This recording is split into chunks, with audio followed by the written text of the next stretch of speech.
Today, we wanted to make a video talking about getting started in Final Fantasy TCG in 2024. Like specifically, there hasn't been much content lately about starting to play this game. I personally have seen a ton of Reddit posts, a ton of posts in Discord about like, hey, I want to start playing. What do I do? First thing, and this is going to be a shameless self-plug, we did a video a couple of weeks ago, possibly even a couple of months ago at this point, kind of like a walkthrough of how to play the game. It's a real world scenario of Oscar and I sitting down and playing a game of Final Fantasy TCG, and we talk about every single thing that we can while we're playing it. It's not some like slideshow based like how to play. This is card does A, B, C. It's not that type of video. It's a very like hands-on real world scenario of we are playing this game. And I highly encourage you to check out that type of video if that is something that you feel like would help you. This is specifically going to be a budget guide to building your first deck. We don't really see this type of content at all, so we're trying to just kind of throw this out there to see how it does. But we're highly receptive to any feedback that you guys have, and we'll kind of talk about that at the end of the video as well. The first thing that I would recommend someone to building their first deck is most starter decks are kind of themed around a specific game in Final Fantasy TCG. And the easiest thing to do is just find one that pertains to your favorite Final Fantasy game, whether that's Final Fantasy X, Final Fantasy VII, Final Fantasy 14. I mean, there's multiple different games that have multiple decks. Not every single game has a deck in terms of starter deck. I can't just go to Amazon, my local game store, whatever, and pick up like a Final Fantasy Tactics deck. They don't make one. I'm going to feel really stupid if they do.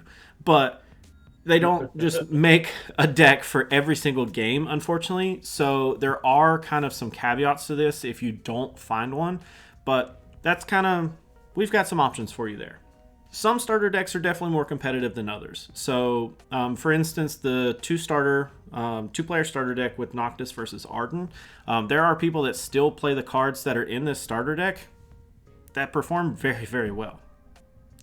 And then you have something like Final Fantasy 13. And Final Fantasy 13 was the boogeyman of the Opus 19 meta. And it is still considered one of those decks that if you get caught off guard, it will kind of take over and run you over. Oh yeah. It's kind of used as the litmus test of, can you survive against 13? Because if not, you may want to rethink some of your deck choices. I will say that these are two totally different types of products, though. The two-player starter set is two different decks that you are like expected to sleeve up this 50 side and that 50 side and play with another person. Whereas like the custom starter set, that's the Final Fantasy 13 side, it's a 50 card deck, but it comes with 50 other cards that you can splash in as like different tech choices or personal preference choices. A lot of these, they kind of go back and forth with how they do those. The Final Fantasy X is very similar to the 13 deck, where it's like a specific deck that they built and they give you 50 extra cards to kind of do your own thing with. The Cloud versus Sephiroth is more like the Noctis Arden, where it's like you have a Cloud deck versus a Sephiroth deck, and both of those decks are also very, very good. Starter decks aren't your fancy. Maybe you want to try to do something on your own. I definitely would try to find a deck that fits your playstyle. So Oscar and I kind of ran some ideas through here, and these are some kind of low-costed decks. Maybe you're missing like one or two cards just because A, they're a little hard to find now, or B, they are kind of pushing the like $6 to $7 range. And yes, I'm saying $6 to $7 range because that is kind of expensive in this game. If you're someone that has a little bit more disposable income, then you could build these decks balls to walls and like have a very solid start. Yeah. And I don't think you'd spend more than $60, and that's probably even with sleeves. So Dragoons. Dragoons kind of has this playstyle where you're always doing something. All of the cards in the deck are usually low costed in some shape, way, or form. Either they reduce their cost or they get cheaper when you do certain things. So you're always kind of being able to do something, and it's also kind of an aggro style deck. Like you can kind of just lay out some big characters and then just start like attacking. So you get kind of this like aggro tempo-y type of deck, which is really, in my opinion, Dragoons is one of the best decks to learn the game on. It gives you a little bit of everything. Mono Water, it's a setup and conquer style deck, so very mid-rangey. You end up having these cards that deserve to have an answer, or you're just going to lose the game if you don't answer them. We're going to talk about some products that have came out very recently that had some very strong reprints of the Mono Water cards. And if you were to buy, just like one of each of these products, you would still end up with plenty of cards to build a very strong Mono Water deck. Is it going to be like playing 3 copies of the most meta relevant cards? Probably not, but you're still going to come out with a very, very cheap deck for less than $100 for sure. And that's with getting all these extra staples and all these extra cards that you could build 2 or 3 other decks with. So $100 for 3 different decks. I mean, on average, you're paying $33 a deck, right? That's not bad. So then you have like Cat 6, which commonly we refer to a Final Fantasy game in terms of FFTCG. It's a category, so all of your Final Fantasy 6 characters fall under the category 6. So a Cat 6 deck, it's very much like Dragoons in a way where you're kind of always doing something, but it's more of like a mid-rangey tempo deck. It doesn't really like throw out a bunch of small bodies. It throws out some more medium-sized bodies that end up kind of have to have answers, or they're just going to start generating a ton of value, and you'll literally just out-tempo your opponent by either board presence or card advantage. So it's one of those kind of like, I almost kind of need to set up, but it doesn't take long to get set up. And I think the most expensive card, we were looking up Edgar earlier, Opus 17 Edgar was what, $12? Something like that. Sure, you need 3 of him like to like really propel this deck, but you don't truthfully even need Edgar to have a competent category 6 deck. You could definitely make it without Edgar, and it would still function, and you would still have a good time with it. You also have ninjas. So ninjas kind of swarm, and they have some like pingy effects, which is where the shuriken comes from.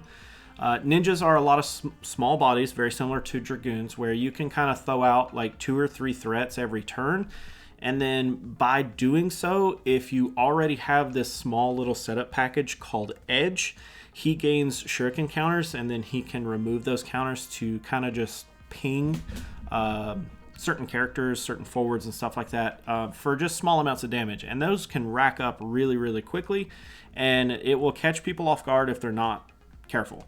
Ninjas also definitely have the aggro aspect because there's quite a few of them that do have haste. To really propel ninjas, you probably want to be playing Yuffie, the Opus 18 Yuffie, but she's a little bit pricey at the moment. She's kind of seen as one of the best wind cards in certain circles, so there's an argument to be made that you don't play that Yuffie, but there's still plenty of other ninjas that are still perfectly fine that you can get started with that style deck and still have a ton of fun with it. I'm going to let Oscar talk about Soiree because I know nothing about Soiree. Soiree is it's a deck based around 4 costs. It's multicolored.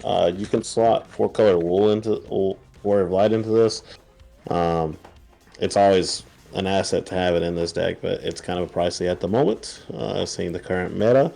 But you can also just run a Soiree with like Unes and a bunch of summons, and it's just an all-around good 4-color deck that you can slot any kind of text in. So you can run like Furions, you can run Zidane, either Zidane, the Wind, Fire, or the Wind. It's just a deck that lets you utilize any color, basically. And you can also run Kieran in it, which just looks at the top 4 or 5 cards and then play a 4-cost forward to the field, which gets the momentum going a little bit for it. But yeah, it's kind of like would you consider that a tribal deck? I don't know if that's considered a tribal deck, but it's like all synergized around Mademoiselle and Soiree. Yeah, I would say it's definitely a tribal deck in the sense of like they all kind of swarm, or they all kind of like center around the soiree job. So tribal typically is like goblins or dragoons or something like that. But soirees they're the exact same thing. They're just waifus. They just have button ups and V-necks on. I did put it's a mid range / anti aggro deck, and I want to call out that that's kind of personal opinion.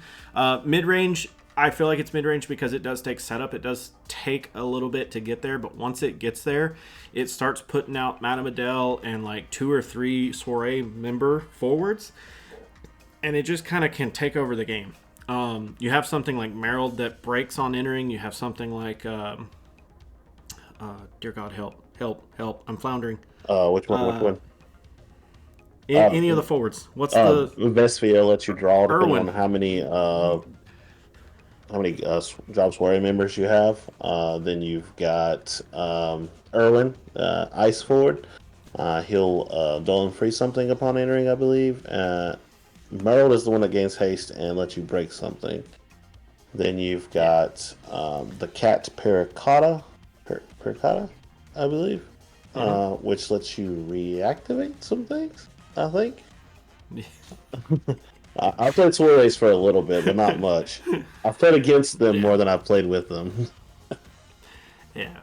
And then the anti-aggro piece to that is that not only do they like take a set or they take a minute to get set up, but they don't mind taking some damage because a lot of their cards have the EX burst mechanic attached to them, meaning that you end up getting some sort of value even though you're taking damage. So it's very common in this game that damage is a resource. It's something that you use to your advantage. And soirees do that really well because every time I take a point of damage, it could be Elvis, and Elvis is going to let me blow something up just because you attacked me. Like, it's a very, like, stop what you're doing because A, I'm about to kill you, and B, you're giving me card advantage if you keep doing this, right? Right. So it's a very interesting deck. Yeah, and then along with that, this deck is, I know how I said it's a multicolor deck, but it also has a color fixer. You got Sinju. I know that one. Yeah, there you go. That lets you cast any of your job soiree members using CP of any element. So you play that, and that's Earth. But you play that, and then that allows you to cast all the other soirees. So that's your first play would be trying to get Shinju out. Another angle that you could try to go is, do you have a favorite character? Like, is there a character in this game or in your favorite game like Vincent? Do you have a favorite character like Cecil, right? So there's a very unique mechanic in Final Fantasy TCG where you have what's called the special ability. And if you look at both Vincent and Cecil, they have this orange text that is just the name of their special. And the reason it's called a special is because it has the little S symbol. That means that you have to discard a copy of Cecil or Vincent to activate that. It doesn't have to be the same card. It's just a card named Cecil and or card named Vincent. Cloud has a ton of cards. If you like Lightning has a ton of cards. You can find one of those characters and it will more than likely have a special, and you can just build a deck around that. After you have decided what kind of like deck that you really are trying to build, get both of these anniversary kits. And when I say like all of them, I mean whatever you can afford, buy multiples of these. Both of these boxes, yes, the one on the left, the 2022, it is a little dated in terms of the staples that it has in it, but it still has very, very good cards in it. You have 3 CP Ishtola, you have Shantotos in there. It has the color fixing Moogles, so that if you're into playing multi-element decks, it has the color fixing Moogles. The 2022 one is worth getting simply because it has a lot of staples that are seriously getting scarce on the market. The newer one, the one on the right that has Zac, Cloud, and Sephiroth on it, has a very, very solid Ice Lightning deck. If you just want to go like super dirt cheap, You could spend $50 on this box on the right. You have a very good Ice Lightning deck. It has Zeramis. It has Alcids. It's got a bunch. It's got Agstar in it. It's got. I know that's not Ice Lightning, but it's got several good cards. It's got Levy. Yeah. On top of, not outside of the Ice Lightning deck, it's got Opus 14 Levy, the 9 CP Levy. It has Amaterasu. It has Mist Dragons. Both boxes have Mist Dragons and Kusiths. Very big staple Earth cards. Honestly, the one on the right, when it was printed and released, I would not even, with a doubt in my mind, say that it had probably $250 worth of value. It had Opus 10 Chocobo. It had Amaterasu. You guys got to remember, Amaterasu was literally like a $30 non-foil. Opus 13 Sarah, the water backup, the 4CP Sarah. It has Princess Sarah in it. Dude, it's got so much value in this freaking box. It's insane. You cannot go wrong. If you have to choose between the two, I would say choose the one on the right. But if you can splurge and get both, 100% get both. And if you can even get a little ballsy and get multiples of both, get multiples of both. Once you've made it to that point, I think at that point you can really start to look at buying singles. So here in the North American region, we have TCG Player and the FFTCG Marketplace Facebook group. Both of those are kind of like my go-tos in terms of like what I use to buy. If you're in the UK, I'm not. I think you guys have what's called Card Market. And Australia, I tried Googling it, man. I don't know where the hell y'all are buying singles at. It didn't seem like there's like a TCG player of the Australian market. And if you can, there are people that sell internationally on TCG player, but I definitely would say like in North America, you kind of have like those two really solid options. In the UK, the only thing that I could really find was Card Market. And I'm sure there's also Facebook groups there. I just personally don't want to try to put one out there and it not be a good one. It is possible to be scammed in these types of Facebook marketplaces, so definitely be wary of that. But I don't want to try to promote one that turns out to be a shit group. So resources that we think you should know in terms of getting started when it comes to deck building and understanding the game to a little higher degree, right? So we have two websites, Materia Hunter and FFTCG. Both of them serve the exact same purpose for me. They are both card databases, they are both deck builders, and they are both tournament result perusal. But FFTCG has really started to pull back on the amount of development that they're putting into the website itself. Usually the cards, they're not added to the database, weeks until like after they've been released. Materia Hunter has a lot more active development, and you usually don't have to wait, more than a couple of hours. It's already uploaded on the website and you can start putting it in decks. The deck builder is fantastic. It's very streamlined in my opinion. FFTCG is perfectly fine for that. If you find one or the other fits your fancy, that is perfectly fine. We have two official resources, which is the Square Enix Final Fantasy TCG FAQ. So every single opus that's released, every single set that they release, they do an FAQ, and they will literally kind of guide you through each card. If it is in any shape or way confusing, they usually have some sort of small ruling on it. And then you have the Square Enix FFTCG comprehensive rules.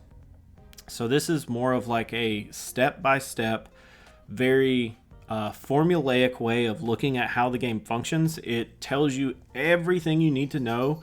It is walls upon walls of text, and it's very hard to just sit down and read, but it is very, very knowledgeable, or it's very, very helpful in expanding your knowledge, and it's very referenceable.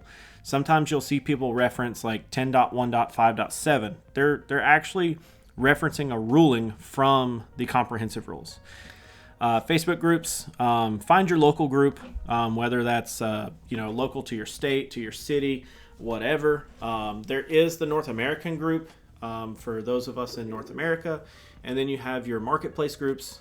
As I alluded to earlier, there's hundreds of marketplace groups that you can find. I just don't want to try to promote one that is going to scam you. And then you have Reddit and Discord. So the subreddit for the FFTCG is semi-active. I would say there's probably 3 or 4 posts a week. I don't see very much traffic on there, but there are people that use it and will answer you. They will get back to you if you have general questions. It is a free-range conversation space just all together. You can ask whatever you want to.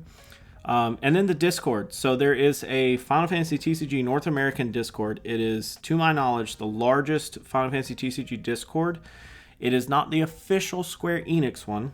There are technically 2 North American Discords. It's not the Square Enix one. Whether it's rulings that you're looking for, just general deck building knowledge, you can, obviously ask any kind of question that you want in there. And there is 99% of the time somebody in there that will talk to you. So it's very, very good. Last thing is, if you are not as new to this game as some others, utilize the comment section to post other things that we may have forgotten. There's a ton of good resources out there for FFTCG. It just kind of feels like they're scattered in all kinds of different areas. There's still things coming to me as we're freaking making the video, of course.